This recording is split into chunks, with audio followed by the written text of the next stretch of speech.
Pak. Ya.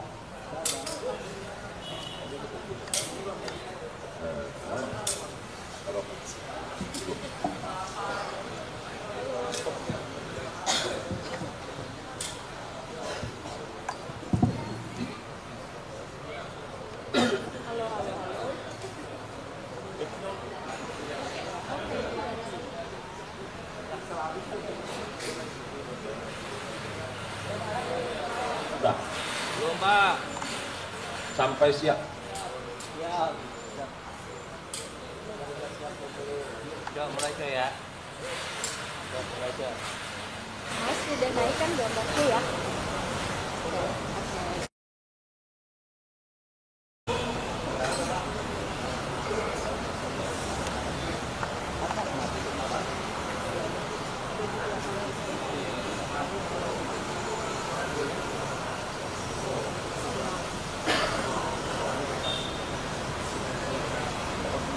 Time ya, Bang.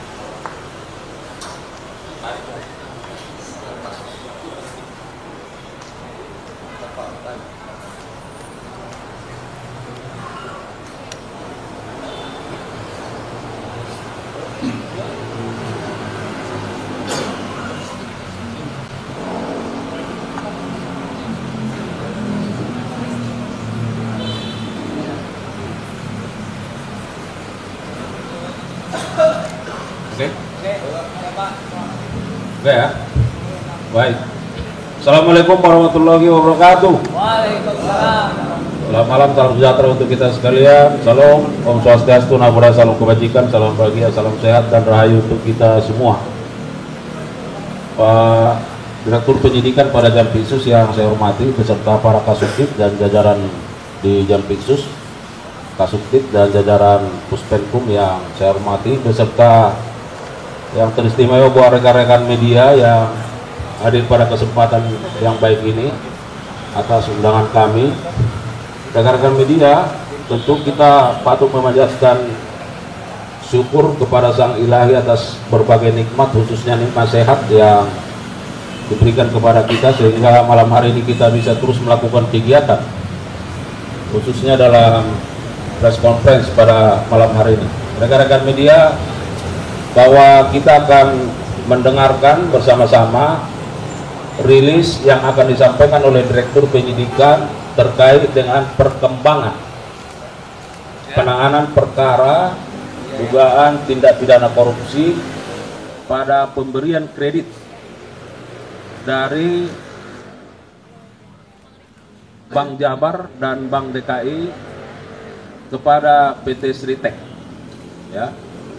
Sebelum Pak Direktur Penyidikan menyampaikan beberapa poin penting, ada hal-hal yang ingin kami sampaikan bahwa dalam perkara ini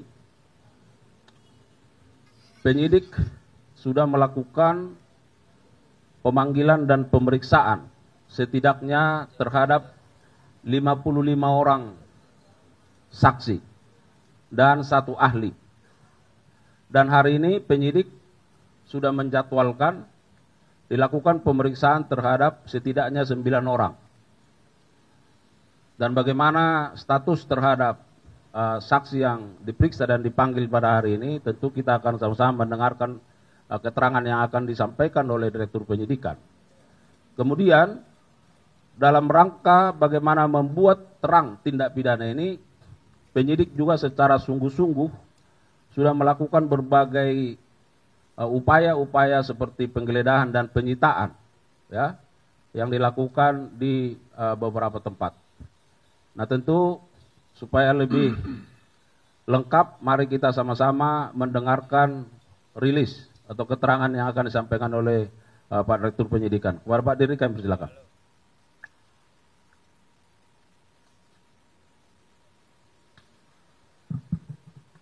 Assalamualaikum warahmatullahi wabarakatuh. Waalaikumsalam warahmatullahi wabarakatuh. Selamat malam, salam sejahtera bagi kita semua. Yang saya hormati Bapak Kapus Penkum beserta jajaran, para Kasubdit yang hadir, yang mengikuti kontes malam ini, para teman-teman, saudara-saudara jurnalistik yang hadir. Pada malam hari ini saya akan menyampaikan perkembangan penyidikan perkara dugaan tindak pidana korupsi dalam pemberian kredit PT Bank Pembangunan Daerah Jawa Barat dan Banten, juga PT Bank DKI Jakarta kepada PT Sritek Rezeki Isman Tbk dan entitas anak usaha yang ada di bawahnya. Bahwa pada hari ini, hari Rabu, tanggal 21 Mei 2025, tim penyidik pada Jaksa Agung Muda Tindak Pidana Khusus Kejaksaan Republik Indonesia berdasarkan surat perintah penyidikan nomor 62/F.2 FD.2 10/2024 tanggal 25 Oktober 2024 telah melakukan atau telah membawa 3 orang saksi. Yang pertama adalah Saudara DS selaku pemimpin divisi korporasi dan komersial PT Bank Pembangunan Daerah Jawa Barat dan Banten tahun 2020. Yang kedua, YM selaku Direktur Utama PT Bank DKI Jakarta tahun 2020. Kemudian yang ketiga adalah ISL selaku Direktur Utama PT Sri Rezeki Isman Tbk tahun 2005 sampai dengan tahun 2022. Yang bersangkutan dihadapkan kepada jaksa penyidik, kemudian dilakukan pemeriksaan di gedung Jampitsus Kejaksaan Republik Indonesia. Dan dalam pemeriksaan sebelumnya, penyidik sudah melakukan pemeriksaan terhadap 46 saksi, sebagaimana tadi yang telah disampaikan oleh Pak Kapus Penkum. Dan pada hari ini, penyidik juga melakukan pemeriksaan terhadap 9 saksi. Kemudian juga beberapa saat yang lalu, penyidik juga telah melakukan pemeriksaan terhadap 1 orang ahli.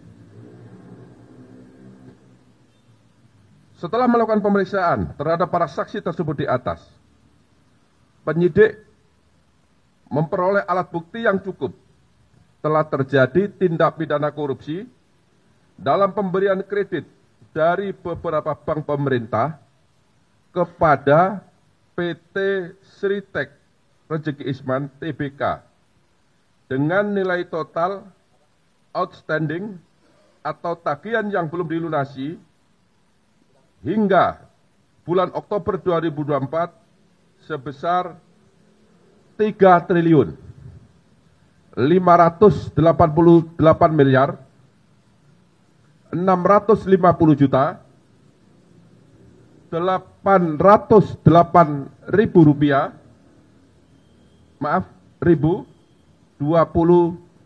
rupiah, 57 sen. Dengan perincian sebagai berikut. Untuk Bank Jateng sebesar 395 miliar 663 juta 215.800 rupiah.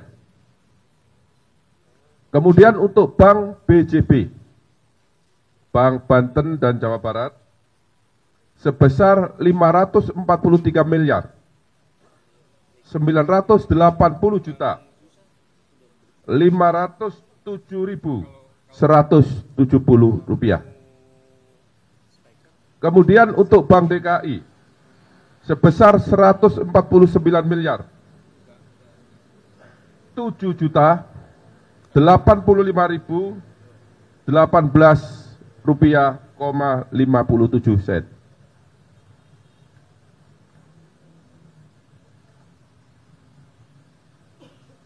Kemudian yang keempat, yaitu bank sindikasi yang terdiri dari Bank BNI, Bank BRI, dan LPEI. Jumlah seluruhnya adalah 2.500 miliar rupiah. Selain pemberian kredit tersebut di atas, PT Sri Rejeki Isman Tbk juga mendapatkan pemberian kredit di bank swasta yang jumlahnya sebanyak 20 bank. Ini tidak saya sebut ya, karena banyak sekali, jumlahnya 20 bank. Adapun kasus posisi dapat kami jelaskan terhadap adanya pemberian kredit kepada PT Sri Rejeki Isman Tbk yang dilakukan secara melawan hukum dan mengakibatkan adanya kerugian keuangan negara, dapat disampaikan fakta-fakta sebagai berikut. Bahwa PT Sri Rejeki Isman Tbk merupakan perseroan terbatas yang beroperasi dalam bidang industri tekstil dan produk tekstil dengan komposisi kepemilikan saham yaitu PT Handelston Indonesia sebesar 59,03% dan masyarakat karena sudah TBK sebesar 40,97%. Bahwa dalam laporan keuangan PT Sri Rejeki Isman Tbk telah melaporkan adanya kerugian dengan nilai mencapai 1 miliar 08 US dollar atau setara dengan 15,65 triliun rupiah pada tahun 2021. Padahal sebelumnya pada tahun 2020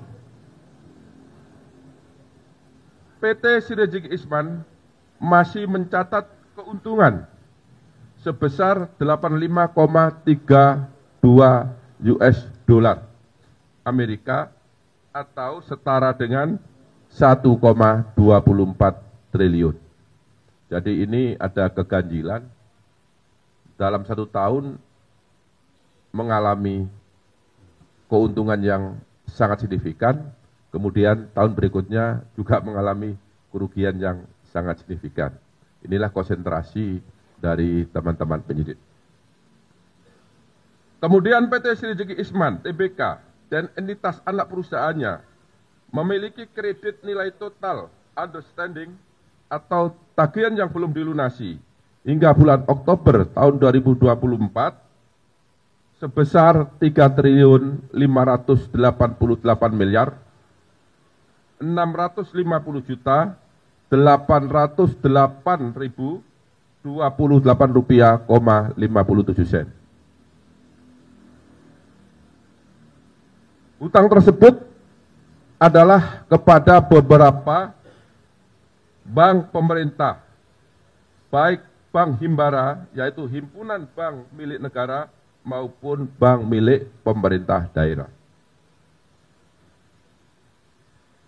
Selain kredit tersebut di atas, PT Sri Rejeki Isman Tbk juga mendapatkan pemberian kredit dari 20 bank swasta, seperti tadi yang telah saya sampaikan. Kemudian, dalam pemberian kredit kepada PT Sri Rejeki Isman Tbk, JM selaku Direktur Utama PT Bank DKI dan DS selaku pimpinan divisi korporasi dan komisaris komersial PT Bank Pembangunan Daerah Jawa Barat dan Banten telah memberikan kredit secara melawan hukum karena tidak melakukan analisa yang memadai dan mentaati prosedur serta persyaratan yang telah ditetapkan. Yaitu salah satunya adalah tidak terpenuhinya syarat kredit modal kerja karena hasil penilaian dari lembaga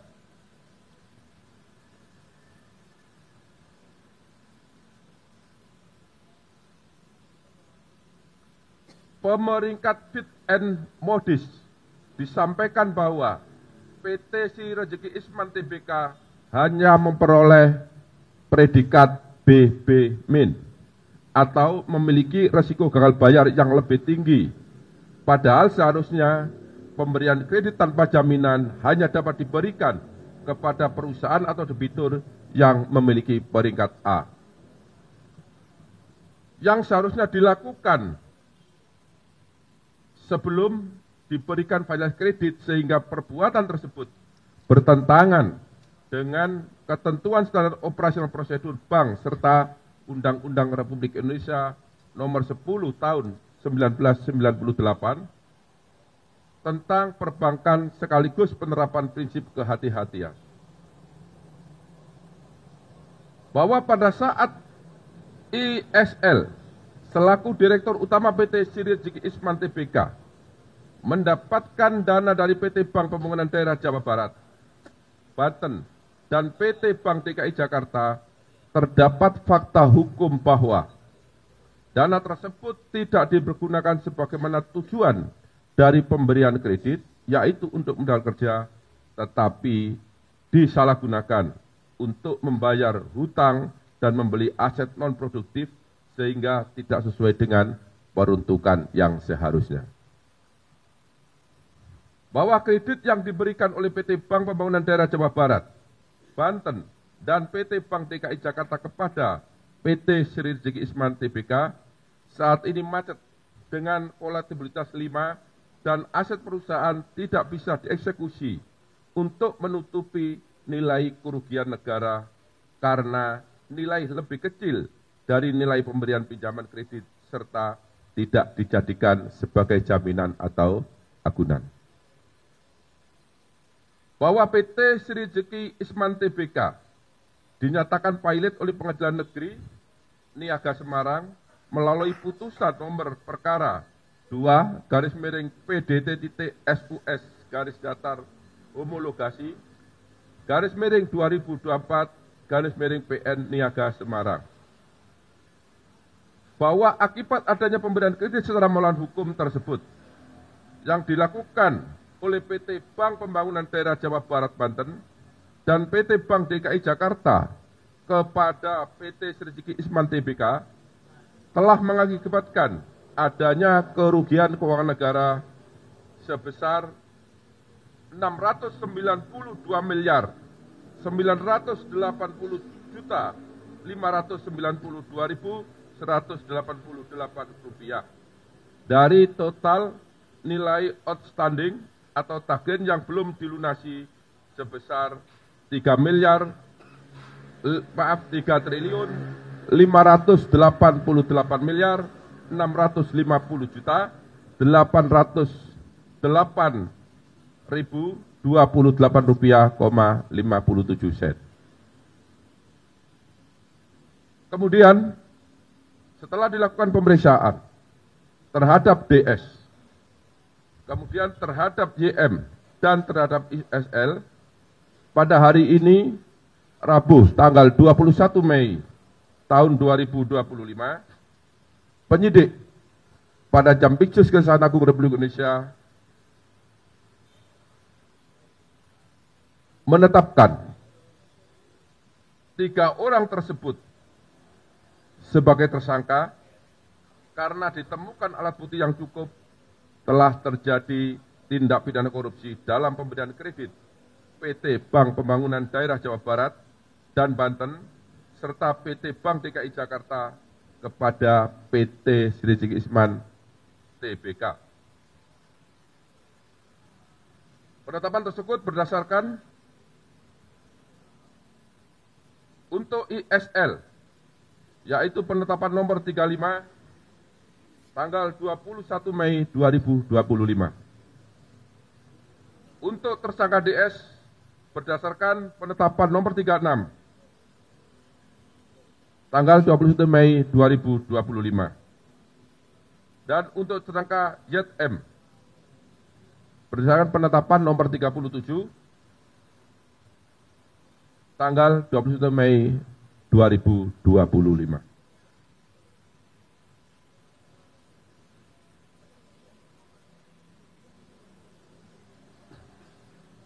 Terhadap tersangka DS, tersangka YM, dan tersangka ISL disangka telah melanggar pasal 2 ayat 1 atau pasal 3 junto pasal 18 Undang-Undang Nomor 31 Tahun 1999 tentang pemberantasan tindak pidana korupsi sebagaimana telah diubah dengan Undang-Undang Nomor 20 Tahun 2001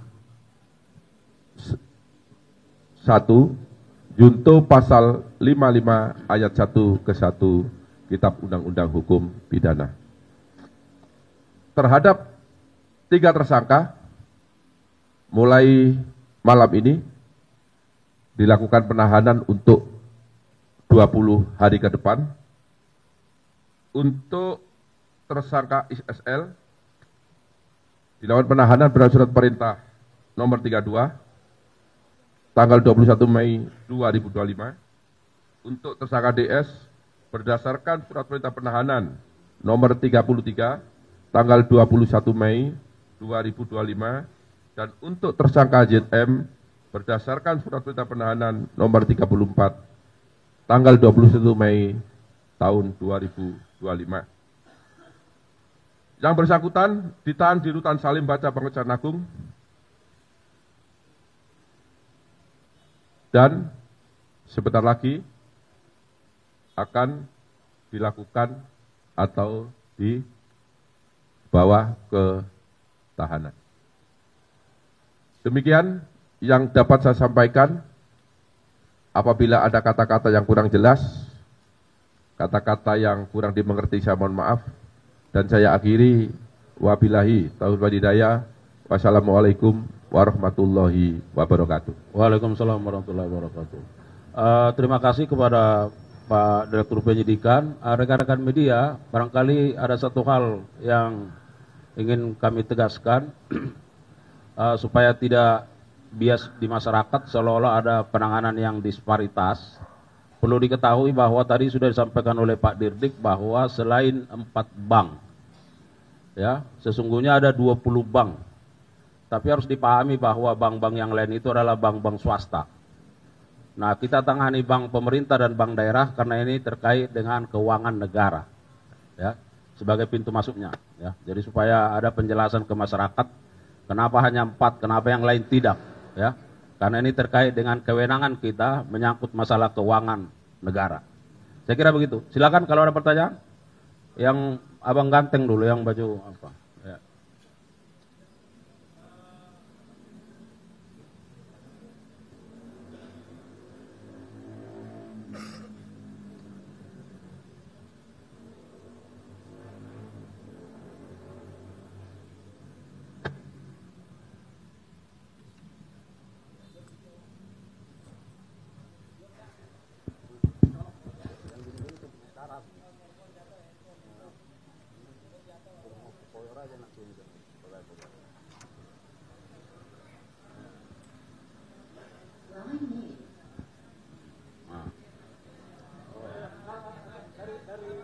Itu.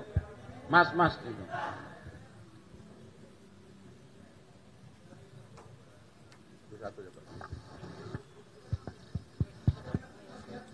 Iya, silakan. Joel Sinta, Renaldi Surya ingin bertanya tadi, pertama minta penegasan berapa total kerugian negara, dan juga yang kedua juga minta penegasan juga, apakah ketika pelaku itu mengajukan kredit status sehingga ia berdalih untuk memulihkan keadaan perusahaan atau sebenarnya hanya untuk nah yang ketiga dalam penyelidikan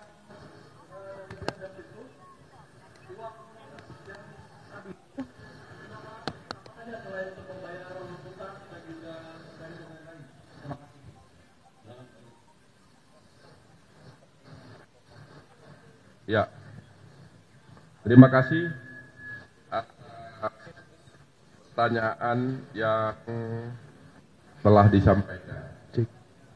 Yang pertama, saya jawab bahwa terkait kerugian keuangan negara ini adalah sebesar 692 miliar 987 juta 592.188 rupiah. Ini terkait dengan pinjaman PT Sritek kepada dua bank. Tadi saya sampaikan Bank DKI Jakarta dan Bank BJB. Dari ini perlu saya desakan, dari jumlah tagihan yang belum bisa dilunasi sampai saat ini sebesar 3 triliun 588 miliar 650 juta 808.028 rupiah, 57 sen.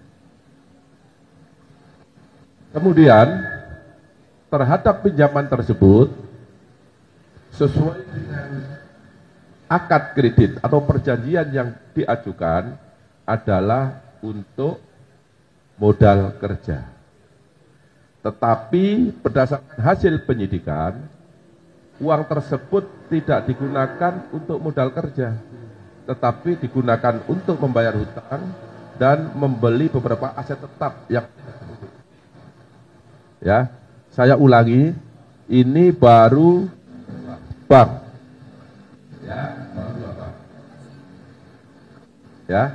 Cukup ya? Ya, baik. Yang hitam bajunya.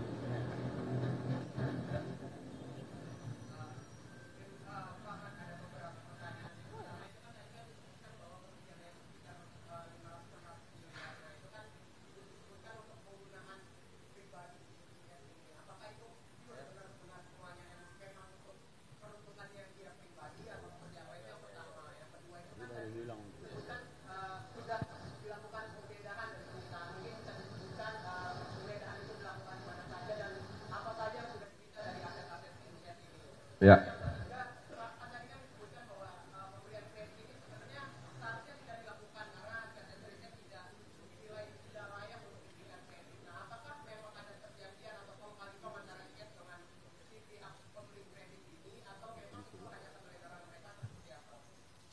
Ya. Jadi mulai dari belakang ya. Apakah kemudian ini ada kong kali kong? Inilah yang sedang kita dalami. Yang pasti penyidik melihat pada hasil yang telah didapat selama penyidikan, setelah pemeriksaan terhadap lebih daripada 50 saksi, bahwa ini ada niat jahat, ada mensrea. Ya, yang pertama bahwa uang itu digunakan tidak sesuai dengan tujuan. Ya, kemudian bahwa dalam keadaan di mana pemberian kredit dilakukan tidak dilakukan dengan cara tadi kehati-hatian. Harus ada syarat-syarat yang harus dipenuhi, tetapi ini diabaikan oleh pemberi kredit. Dari sanalah penyidik menyimpulkan bahwa kesengajaan sudah terjadi, kerugian negara sudah ada. Nah, untuk yang lain ini lagi kita kembangkan.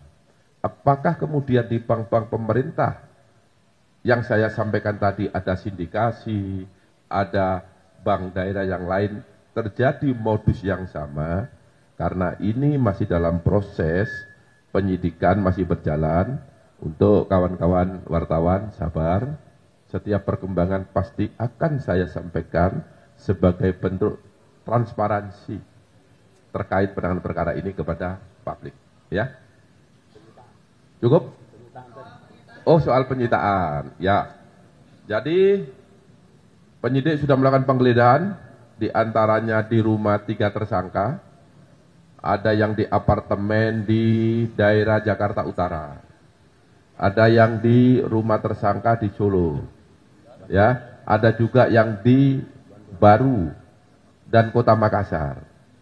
Kami telah menyita kurang lebih 15 BBE, kemudian ada laptop dan iPad dan dokumen-dokumen. Ini penyidikan terus bergerak. Apapun yang terkait dengan peristiwa ini pasti akan kami sita. Ya. Jadi ini kan baru awal, baru penetapan tersangka. Dari penyidikan umum, malam ini kita naikkan sebenarnya di khusus dan tersangka. Sudah barang tentu penyidikan akan terus berjalan.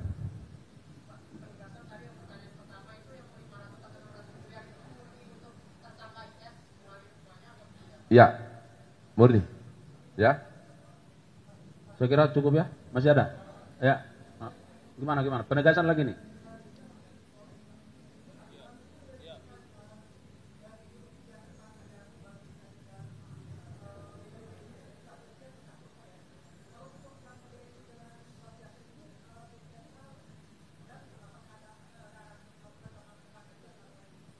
Ya, tadi saya sampaikan ya, bahwa ini dua bank. Bagaimana bank sindikasi atau bank daerah yang lain masih dalam proses pendalaman. Ya, perkembangannya tentu akan kami sampaikan. Ya. Paham? Cukup ya? Udah cukup ya? Nah. Ada yang terakhir? Cukup? Ya, gimana? Ya.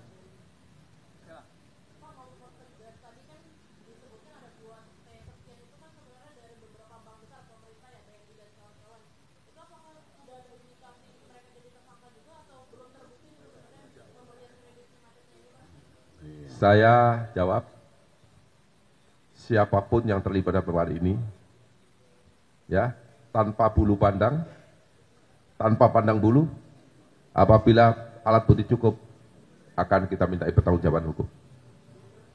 Ya, cukup?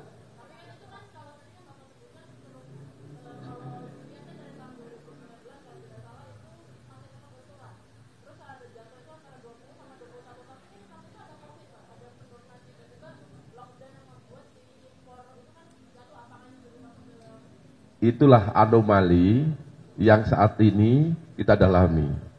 Ya, tadi saya sampaikan 1 tahun untung yang sangat drastis. Tahun berikutnya rugi sangat drastis. Nah, ini ada apa? Ya, yang pasti selain daripada itu perbuatan melakukan hukum sudah cukup. Makanya kami tetapkan tersangka hari ini. Saya cukup ya?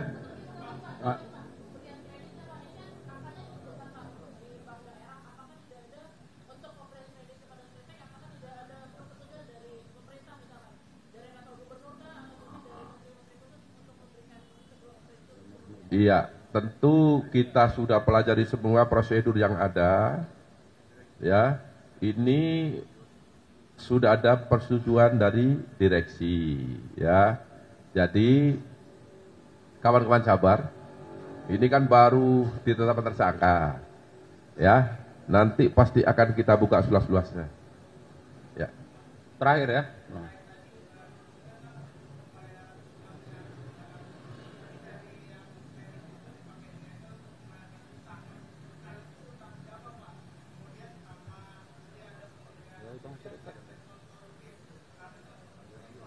Ya, jadi hutang ketiga itu hutang kepada pihak ketiga, hutang PT Sritek kepada pihak ketiga.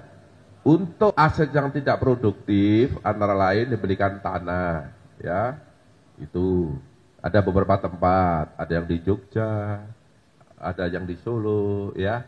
Jadi nanti pasti akan kita sampaikan semuanya. Ya, saya kira cukup ya untuk informasi awal, karena baru hari ini langsung ditetapkan sebagai tersangka dan dilakukan penahanan. Saya kira kalau sudah cukup, sekali lagi terima kasih untuk rekan-rekan media yang sudah terus memberikan dukungan terbaik bagi institusi Adiaksa. Terima kasih untuk Pak Dirdik dan seluruh jajaran. Supaya terus kuat ya, karena penyidik ini sudah hampir setiap malam kurang tidur ya. Nah, tapi karena dukungan teman-teman, dukungan masyarakat, maka kami akan terus kuat. Saya kira demikian. Mohon maaf kalau ada kekurangan. Billahi taufiq wal hidayah. Assalamualaikum warahmatullahi wabarakatuh.